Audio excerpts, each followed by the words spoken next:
बादशाह की गली में आके उसका पता नहीं पूछते, गुलामों के झुके हुए सर खुद ब खुद रास्ता बता देते हैं। अल्लाह हाफिज। बेटा, जो लोग मेहनत का साथ नहीं छोड़ते, किस्मत कभी उनका हाथ नहीं छोड़ती।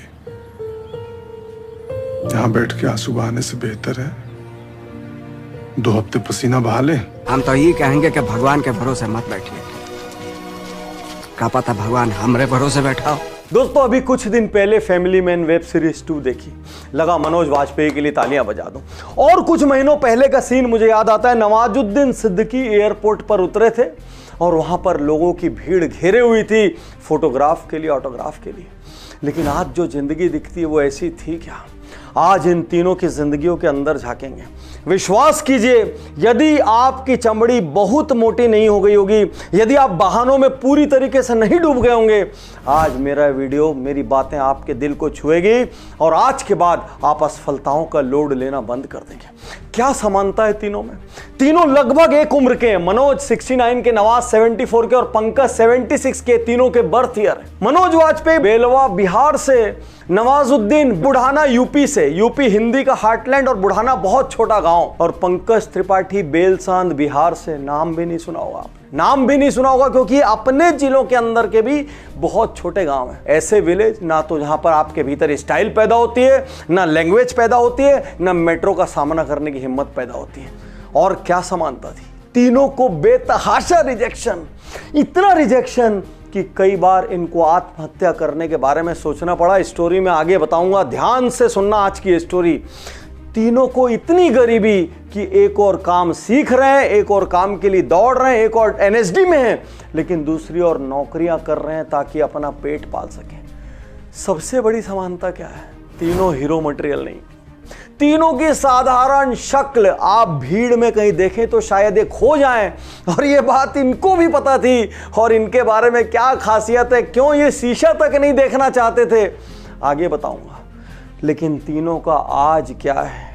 तीनों का पास्ट कितना भी कठिन और ट्रबलसम रहा हो, तीनों का आज क्या है? आज तीनों के पास नेशनल अवार्ड्स हैं, इनमें से कुछ के पास इंटरनेशनल अवार्ड्स हैं, और तीनों ओटीटी के मेगा स्टार हैं जिनके आगे हिंदुस्तान के बड़े से बड़े महानायक फेल हैं।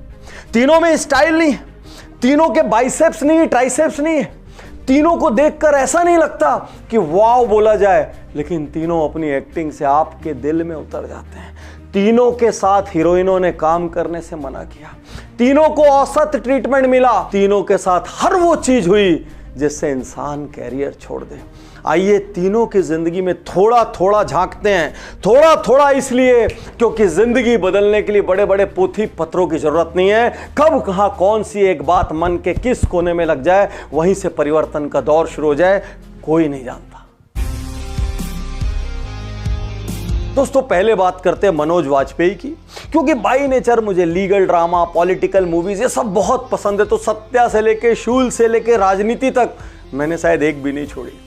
मनोज बचपन से एक्टर बनना चाहते थे। क्लास 5th में उन्होंने एक इंस्टीट्यूशन का सपना देख लिया, एनएसडी में ही जाऊंगा। अब जब इतना सपना दृढ़ हो, अंदर से निकले, तो आपका इमोशनल अटैचमेंट कितना बढ़ जाता है। आपने भी तो बचपन से कई सपने सजाए होंगे, कितना इमोशनली हम अटैच हो जाते हैं। लेकिन एनएसडी के एंट्रेंस एग्जाम में वो एक बार नहीं, 2 बार नहीं, 3 बार फेल हो गए। और मेरे दोस्त, जब वो पहली बार फेल हुए, इतने डिप्रेस हो गए, हर पल सुसाइड का ख्याल आने लगा। और ऐसे में पापी दोस्त बचाते हैं, तो आसपास हमेशा कुछ दोस्त रहते थे, वो देखते रहते थे बिल्डिंग से कूद न जाए। रात को यूं हाथ पकड़ के सोते थे, बिल्डिंग से कूद न जाए। मनोज ने मेहनत जारी रखी।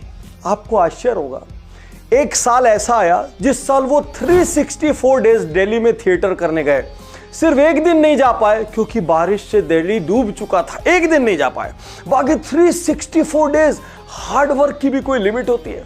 और धीरे धीरे धीरे वो फेमस होने लगे। उनको इंग्लिश नहीं आती थी, गांव से आए थे, इंग्लिश भी सीखनी पड़ी। और एक दिन कोच बैरी जॉन की उन पर नजर पड़ी, वो उनके पास गए, वो उनके टैलेंट से इतने प्रभावित हुए कि उन्होंने अपने यहाँ जॉब दिया। उस वक्त मनोज वाजपेयी को 1500 की सैलरी मिली, जो दिल्ली के किसी भी थिएटर आर्टिस्ट में, थिएटर सर्कल में हाईएस्ट सैलरी थी। लेकिन खास बात क्या है, किस्मत कैसे पलटती है। चौथी बार मनोज वाजपेयी ने एनएसडी में अप्लाई किया पढ़ने के लिए। लेकिन अब की बार एनएसडी ने बोला भाई आप इतने फेमस हो चुके हो, पढ़ने के लिए नहीं, अब हमारे आओ टीचर बन जाओ। और वो टीचर बन गए। दोस्तों, कभी मनोज वाजपेयी के इंटरव्यूज पढ़ना, उनके कमेंट्स पढ़ना, बहुत वोकल है, क्लियर थॉट प्रोसेस है, क्लियर विजन है। कहते हैं मैं शीशे की तरफ नहीं देखता था, मुझे अपनी शक्ल से नफरत थी, मुझे ये नहीं पता मैं कैसे एक्टर बन गया। और आज मनोज वाजपेयी क्या है? आज मनोज वाजपेयी पद्मश्री, उनके पास 2 नेशनल अवार्ड है, 3 इंटरनेशनल अवार्ड हैं, और आज ओटीटी के मेगा स्टार है। एक बार इसको सिर्फ कहानी की तरह देखने की जगह अपनी जिंदगी से रिलेट कीजिए। आपने भी तो कोई सपने सजाए होंगे। क्या आपको भी रिजेक्शन मिले जिसकी वजह से आपने कोई प्रोजेक्ट छोड़ दिया, कोई मिशन छोड़ दिया? कई बार हम खुद शीशे की तरफ देखते हैं या अकेले बैठ के आत्मचिंतन करते हैं, हमको अपने अंदर बहुत सारी कमियां नजर आती हैं। कभी बिजनेस स्किल की कमियां, कभी कम्युनिकेशन की कमियां, कभी लीडरशिप की कमियां, कभी शक्ल की कमियां, हाइट की कमियां, लैंग्वेज की कमियां, और बहुत सारे मिशन, बहुत सारे प्रोजेक्ट अपनी कमियों की वजह से अपने भीतर हार के हमने छोड़ दिया। अरे बाहर से तो फिर भी लड़ लोगे, अपने भीतर जिस दिन मनोबल टूट जाएगा कैसे लड़ोगे?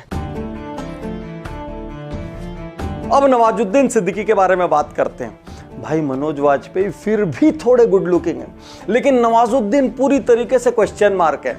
अब आप सोचिए, एनएसडी से बाहर आ गए, एनएसडी में एक अच्छे स्टूडेंट के रूप में जाना जाते थे, सोचा बहुत काम मिलेगा, 4 साल थिएटर किया, सोचा पैसा कमाऊंगा, लेकिन थिएटर में पैसा कहाँ होता है।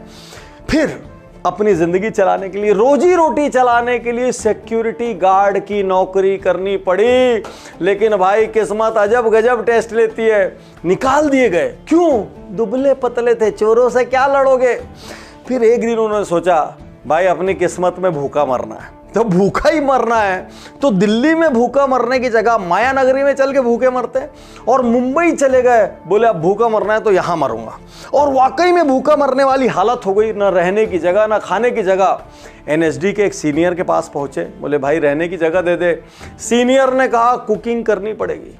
दोनों टाइम सीनियर के लिए खाना बनाते और बाकी दिन रोल्स के लिए घूमते। 4-5 साल निकल गए, छोटे छोटे रोल करते हुए। गिव अप करना चाहते थे, लेकिन ये ख्याल आता था वापस जाऊंगा तो पेरेंट्स क्या बोलेंगे, बड़ा हीरो बनने गया था, हैं? गांव वाले क्या बोलेंगे, बड़ा हीरो बनने गया था। दोस्तों, 1 नहीं 2 नहीं 3 नहीं 12 साल नवाजुद्दीन का स्ट्रगल चलता रहा। और हर कोई क्या कहता, एक्टर बनना चाहता है, अरे शक्ल तो देख अपनी। और ये रिजेक्शन वो हर दिन में कई बार फेस करते। यहाँ तक कि पिक्चरों में जब थोड़ी एस्टेब्लिश होने लगे, वहां पर भी अपमान ने पीछा नहीं छोड़ा। रोमांटिक मूवीज में हीरोइंस उनके साथ काम करने मना कर देती, इंटीमेट सीन्स के लिए मना कर देती।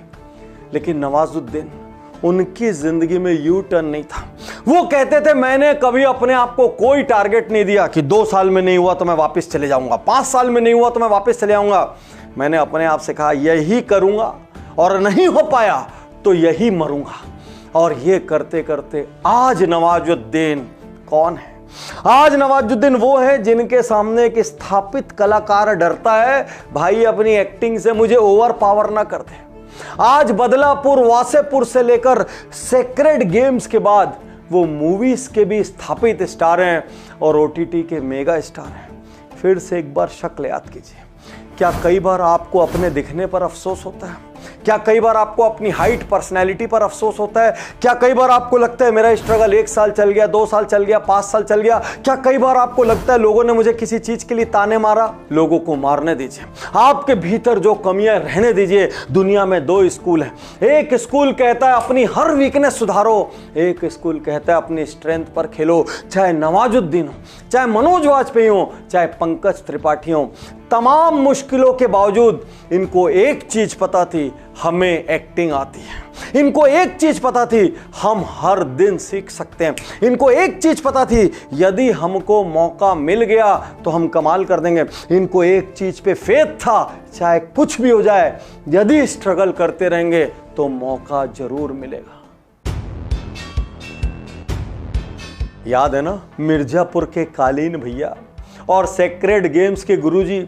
लेकिन एक बार इनकी जिंदगी में तो झांको, पटना में होटल मैनेजमेंट का कोर्स कर रहे थे। रात भर किचन में काम करते, दिन भर थिएटर करते, 5 घंटे की नींद मिलती, 2 साल चलता रहा। एक दिन इन्होंने सोचा यहाँ नहीं हो पाएगा, मुझे बड़े मार्केट में पहुंचना चाहिए। पैसा नहीं था, माँ बाप फंड करने को तैयार नहीं थे। अक्सर ऐसा ही होता है, आपको अपने नियर्स एंड डियर्स का सपोर्ट नहीं मिलता। उन्होंने ढूंढना शुरू किया, कौन सा ऐसा इंस्टीट्यूट है जो मुझे फ्री में पढ़ा सकता है। एनएसडी के बारे में पता चला, एनएसडी पहुंचे, फिर तकलीफ, फिर टेस्ट। एनएसडी में एडमिशन के लिए ग्रेजुएशन जरूरी था, लेकिन अपने कालीन भैया होटल मैनेजमेंट का कोर्स कर चुके थे, जो कि एक डिप्लोमा था, ग्रेजुएशन इन्होंने नहीं किया था। वापिस कॉलेज गए, वापिस सीखने गए, वापिस लिटरेचर में ग्रेजुएशन किया, इसलिए ताकि वापस लौटकर एनएसडी में एडमिशन मिल सके। आज आपसे पूछना चाहता हूं, क्या बिजनेस का कोई ऐसा सपना था जो आपके भीतर स्किल सेट ना होने के कारण, नॉलेज ना होने के कारण आपने छोड़ दिया? क्या आपके जॉब में कोई ऐसे प्रमोशन, कोई ऐसी ग्रोथ की गुंजाइश है, लेकिन आपको कोई पर्टिकुलर स्किल नहीं आता, इसलिए आपने छोड़ दिया? आपने सोचा मैं सब कुछ सीखूं, लेकिन इंग्लिश नहीं आती, इसलिए आपने छोड़ दिया। पैसे नहीं थे, इसलिए आपने छोड़ दिया। रुक जाइए, मैंने जब businessjito.com लॉन्च किया था, मेरा सपना था घर बैठे इंडिया सीखेगा, बिजनेस और लाइफ को जीतेगा अपने सहूलियत के समय पर, मिनिमम कॉस्ट पर या नो कॉस्ट पर। यदि आपके भीतर अपने सपनों को पाने की भूख है तो businessjito.com पर जाइए और जो आपकी कमजोरी है वो कोर्स चुनिए, इंप्रूव करिए। और हाँ, यदि आपको बहाना बनाना है तो ये चुनाव हमेशा आपके साथ है, लेकिन ऐसे में ये मान के चलना, आपके अंदर नवाजुद्दीन का, आपके अंदर पंकज त्रिपाठी का, मनोज वाजपेयी का 1% भी नहीं। और मेरे दोस्त, आज सुबह सुबह मैंने अखबार खोला, उसमें 3 आत्महत्या की खबरें थी। 3 युवा 30 साल से कम उम्र के अलग अलग शहरों में सुसाइड कर चुके थे। कारण डिप्रेशन, कैरियर का फेलियर। आज यहां पर पंकज त्रिपाठी आपसे कुछ कहना चाहते हैं। वो कहते हैं survival is important, art is secondary. अरे जिंदा ही नहीं रहोगे तो कोई भी आर्ट कैसे करोगे? जिंदा ही नहीं रहोगे तो बिजनेस में सफल कैसे होगे? जिंदा ही नहीं रहोगे तो करियर में कैसे सफल होगे? सबसे पहला निर्णय, चाहे कुछ भी हो जाए, कितने भी रिजेक्शन आए, कितनी भी तकलीफें आए, मैं सुसाइड नहीं करूंगा। दूसरा निर्णय, मैं जैसा हूं, मेरी शक्ल जैसी है, मेरी पढ़ाई जैसी है, मेरी जात पात जैसी है, मेरा गांव जैसा है, मेरी अपब्रिंगिंग जैसी है, मैं उनको स्वीकार करूंगा और मैं अपनी स्ट्रेंथ्स पर अपनी जिंदगी को आगे बढ़ाऊंगा। रिजेक्शन आएंगे, क्योंकि यदि रिजेक्शन नहीं आ रहे हैं इसका मतलब रास्ता टफ नहीं है। रिजेक्शन आएंगे, अपमान होंगे, वेटिंग पीरियड लंबी रहेगी, तकलीफों का सामना करना पड़ेगा, ईगो सैकड़ों बार क्रश होगा, लेकिन उसके बाद यदि आप डटे रहेंगे तो सफलता जरूर मिलेगी। क्योंकि मेरा अनुभव कहता है 1% से भी कम लोग ऐसे होते हैं जो डटने का निर्णय लेते हैं, लड़ने का निर्णय लेते हैं। मैक्सिमम लोग या तो बहाने बनाते हैं या चुपचाप उसे अपना भाग्य मान के स्वीकार कर लेते हैं। आज के इस वीडियो के बाद अपने ऊपर गिल्ट करना, अपने भीतर कमी ढूंढना बंद कर देना। आज के इस वीडियो के बाद लोग जब कुछ कमेंट मारे, उनको सुनने के लिए अपने कान में सेंसर लगा लेना, अपनी चमड़ी को मोटी कर लेना। आज के इस शो के बाद वापस लौटने के सारे पुल जला देना, यू टर्न मत लेना, इंप्रोवाइज कर लेना, सीख लेना, स्ट्रगल कर लेना, सब कुछ कर लेना, लेकिन मेरे दोस्त अब वापस नहीं जाना है। अब सपने नहीं छोड़ना है, अब सपनों को छोटा नहीं करना है, अब हौसलों को बड़ा करना है। मैं तैयार